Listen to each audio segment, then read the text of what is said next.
Apprendre à vous faire respecter, c'est obligatoire parce que quoi qu'il arrive, les gens vont vous tester. Forcément, à un moment ou à un autre, les gens vont vous tester. C'est un petit peu, j'ai pris cet exemple déjà il y a 2 vidéos, comme quand vous êtes un prof en début d'année, il y a forcément, vous arrivez dans votre classe, vous avez des élèves, vous avez forcément des élèves qui sont plutôt dans la catégorie gentil, des élèves qui sont plutôt dans la catégorie méchant entre guillemets, mais à un moment donné, ils vont forcément vous tester, ce test va arriver et la façon dont vous allez réagir à ce ou ces tests, qui vont être ponctuels d'ailleurs, va faire en sorte que les élèves vont, oui ou non, vous respecter. Soit vous allez glisser lentement vers la pente de l'irrespect, soit au contraire, vous allez monter lentement aussi, mais monter vers la pente de l'autorité et du respect.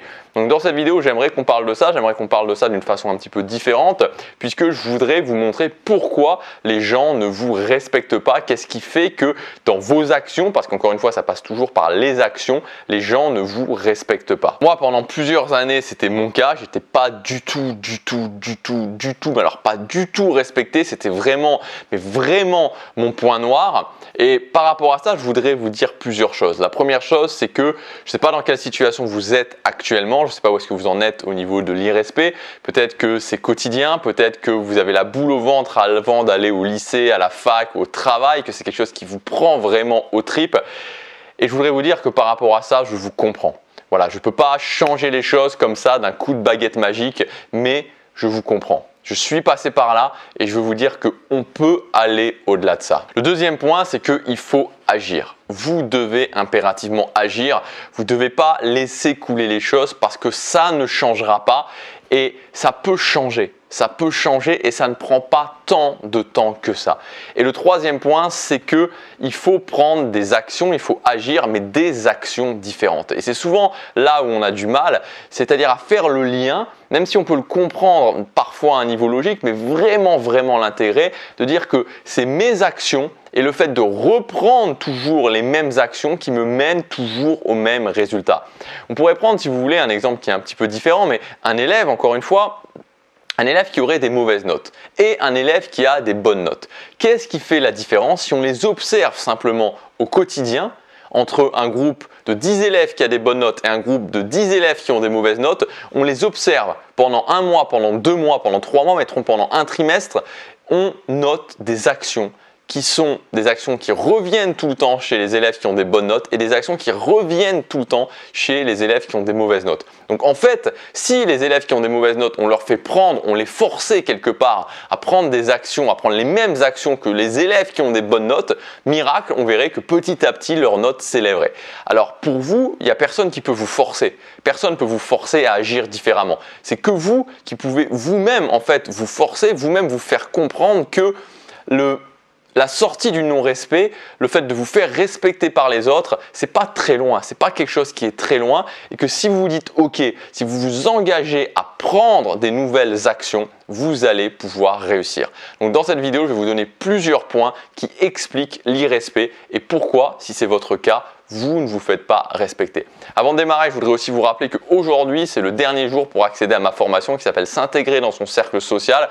Donc c'est une grande formation sur l'intégration sociale, donc on parle d'intégration sociale, on parle d'aller vers les autres, on parle de comment réussir à être à l'aise socialement, on parle aussi de créer un cercle social, on parle de respect social, de comment se faire respecter sans conflit.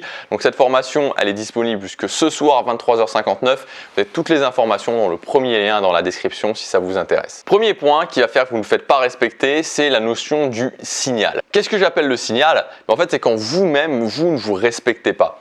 Quand vous ne vous respectez pas vous-même, quand vous ne faites pas attention à votre apparence, quand vous ne faites pas attention à votre propre estime de vous, quand vous ne faites pas attention à votre vie en général, à ce que vous voulez dans la vie, que vous vivez une vie par défaut et que vous ne créez pas la vie que vous voulez vraiment, quand d'une manière générale vous ne vous respectez pas, vous envoyez ce signal aux autres. Et ce signal, c'est « je ne suis pas digne de respect, alors pourquoi vous me respecteriez ?» Et vous pouvez le noter, si moi j'aime toujours cette idée de se mettre en observateur, quelque chose de neutre, pas d'émotion, juste regarder, juste observer. Si vous observez autour de vous les gens qui ne se font pas respecter, vous verrez que dans quasiment tous les cas, ils envoient ce fameux signal, ce signal qui est « je ne me respecte pas, je ne me trouve pas digne de respect, je n'ai pas une haute estime de moi, donc pourquoi vous me respecteriez ?» Donc il faut impérativement commencer à vous respecter petit à petit et casser ce signal. Le deuxième point, c'est de ne pas vous mettre en mode proie. Ça, c'est quelque chose que que j'aime bien rappeler. Parfois les relations sociales, ça peut être aussi violent quelque part, assez basique plutôt, plus que violent, c'est plutôt, enfin ça peut être violent mais c'est surtout quelque chose d'assez basique. Vous savez, même si on est, en tant qu'être humain, on va dire les êtres les plus évolués de la planète, on est peut-être les seuls êtres qui avons vraiment une conscience de nous-mêmes aussi forte, c'est-à-dire que je pense pas qu'un chien par exemple se dise oui je suis un chien, ça c'est un chat, voilà un jour je vais mourir dans 15 ans par exemple, je pense pas qu'un chien globalement se disent ça. Nous, en tant qu'être humain, on a cette conscience, on vit, on meurt, on est sur la planète, il y a l'univers, etc., etc. Donc on est des êtres évolués. Mais on a aussi toute une partie en nous, on a trois couches de cerveau, et on a notamment le cerveau reptilien, qui est un cerveau assez basique, qu'ont même les serpents, qu'ont même les animaux à sang-froid. Et l'idée, c'est que dans plein de nos comportements, on est très basique et ça vient des années et des années d'évolution de l'être humain. On n'était pas du tout dans le type de société moderne qu'on connaît aujourd'hui. Donc en gros, il faut bien comprendre que quand vous vous mettez dans une position de proie, il va y avoir des prédateurs qui vont arriver.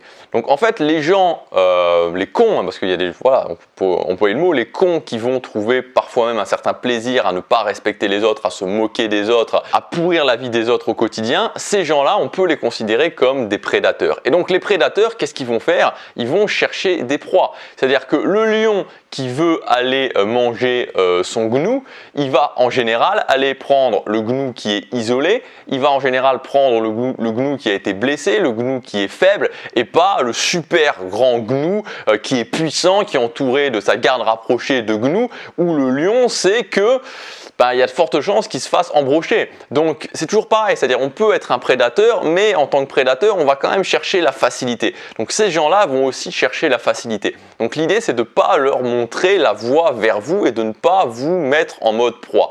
Et donc une des choses principales qui définit les proies, que ce soit dans le monde humain, dans le monde du non-respect humain ou dans le monde animal, c'est le fait justement d'être isolé.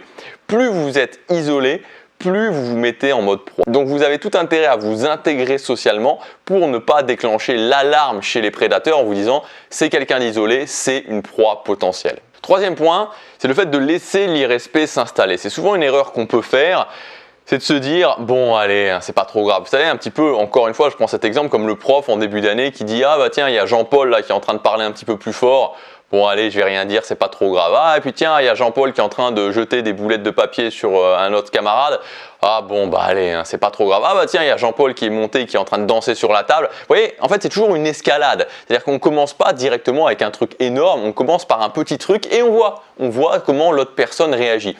Donc c'est une très mauvaise idée de penser que parce qu'à la base c'est quelque chose de petit, on va laisser couler et que ça va se tasser, que finalement les gens ne seront pas aussi stupides sur le fait de continuer. Mais si, les gens vont continuer. Donc n'oubliez pas que plus vous le prenez tôt, plus il y a quelque chose d'irrespectueux, quelque chose qui directement vous fait OK, qui vous fait réagir par rapport à votre norme personnelle de respect, vous devez couper rapidement. Parce que plus vous le faites rapidement, plus ce sera simple, plutôt que d'éviter, de vous retrouver dans des situations complètement folles, complètement délirantes. Vous savez, par exemple, les couples qui en arrivent à s'insulter, ou quelqu'un, que ce soit le mari ou que ce soit la femme, qui ne se fait pas respecter, qui se fait insulter par son compagnon, par sa compagne, ça a rarement commencé comme ça. C'est-à-dire qu'il n'était pas dans un rendez-vous où l'autre a commencé à lui dire oui t'es qu'un connard ou quoi. Non, il y a eu petit à petit des marches et puis des marches et puis des marches où on n'a rien dit et on en arrive à ce genre de situation complètement abracadabrante. Donc il faut couper les choses dès le départ. Quatrième point, et ça aussi c'est quelque chose qu'on retrouve quasiment tout le temps chez les gens qui ne se font pas respecter,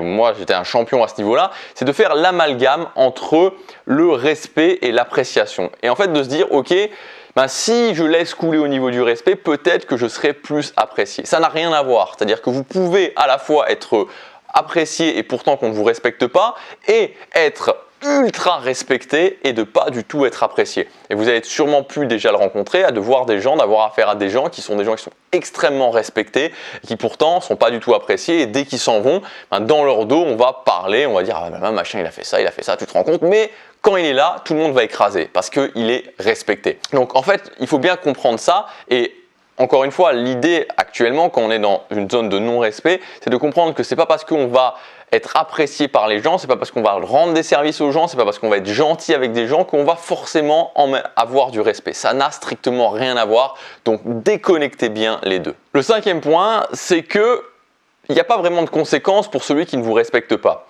C'est-à-dire que c'est toujours pareil en fait, c'est-à-dire si quelqu'un ne vous respecte pas, est-ce qu'il y a des conséquences négatives qui vont arriver? S'il n'y a pas de conséquences négatives qui vont arriver, bah finalement, pourquoi il ne vous respecterait pas? Je veux dire, c'est ça un petit peu l'idée. Alors, quelles sont les conséquences négatives qui peuvent arriver? Alors, je ne peux pas vous donner de conseils personnalisés parce qu'on n'est pas là, je ne suis pas avec vous, on n'est pas en accompagnement.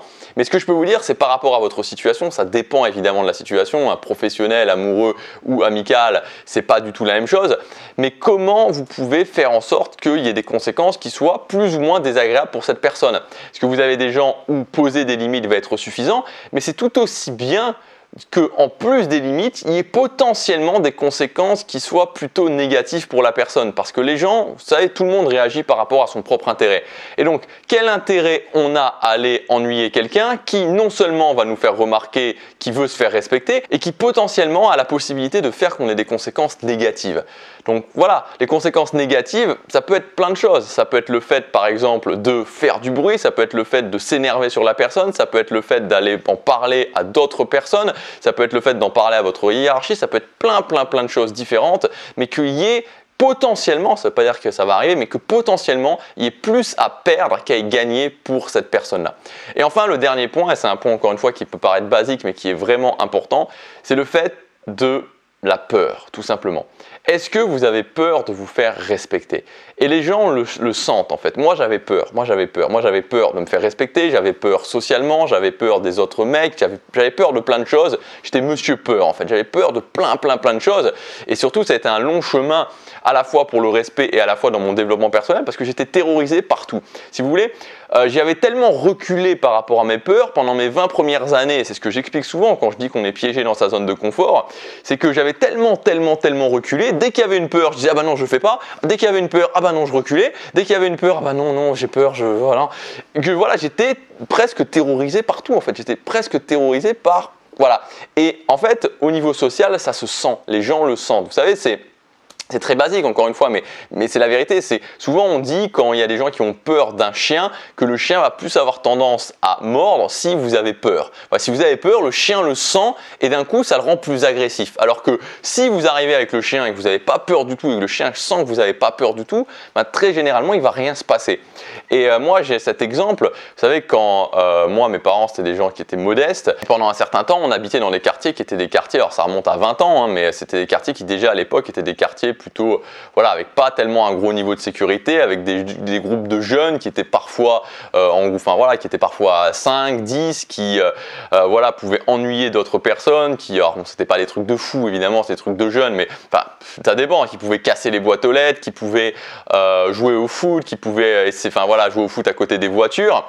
Et donc il y avait beaucoup de gens qui disaient rien en fait. Et ma mère c'était quelqu'un, et ça m'a marqué de toujours, ça me marque toujours, alors que c'était il y a des années et des années en arrière. Elle y allait quand c'était un groupe de 5-10 jeunes, elle y allait à leur hurler dessus, mais vraiment, je veux dire, elle avait tellement pas peur qu'en fait ils en arrivaient à en avoir peur parce que finalement ils se disaient mais cette personne-là, elle a pas peur, et quand quelqu'un a vraiment pas peur, et va vraiment, on se dit mais mince, si cette personne-là n'a pas peur, c'est qu'elle a une raison de ne pas avoir peur. Donc en fait, il y a vraiment aussi cette notion de peur qui est importante et de comprendre que voilà, vous devez, si vous avez peur, aller au-delà de cette peur, vous y confronter parce que c'est quelque chose qui fera que les gens auront tendance à plus vous attaquer. Donc la peur, c'est pas un truc où vous allez changer miraculeusement, mais c'est se confronter petit à petit à des insécurités sociales pour réussir à se sentir plus à l'aise, pour réussir à s'affirmer, à se prouver qu'on peut le faire et aller au-delà de cette peur.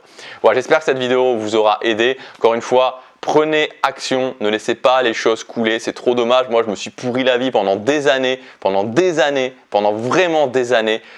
Alors que voilà, je ne dis pas que c'est un chemin facile, mais au final, ça prend pas tant de temps que ça. Peut-être que ça vous prendra 6 mois, peut-être 1 an, peut-être 2 ans, mais ça vaut largement le coup plutôt que de passer encore 5 ans, 10 ans, 20 ans à rester dans cette situation. Je vous souhaite plein de courage, je vous souhaite plein de succès dans votre démarche. Et je vous rappelle aussi que vous avez accès jusque ce soir à ma formation, s'intégrer dans son cercle social. On va parler d'intégration, on va parler de respect, on va parler d'être à l'aise socialement, de faire tomber les barrières, on va parler aussi des insécurités, des peurs, on parlera de savoir quoi dire, je vous parlerai aussi, je vous donnerai exactement un schéma d'intégration sociale, donc comment s'intégrer dans n'importe quel cercle social. Donc c'est disponible dans le premier lien dans la description, c'est juste que ce soir 23h59, passez à l'action, chaque jour compte.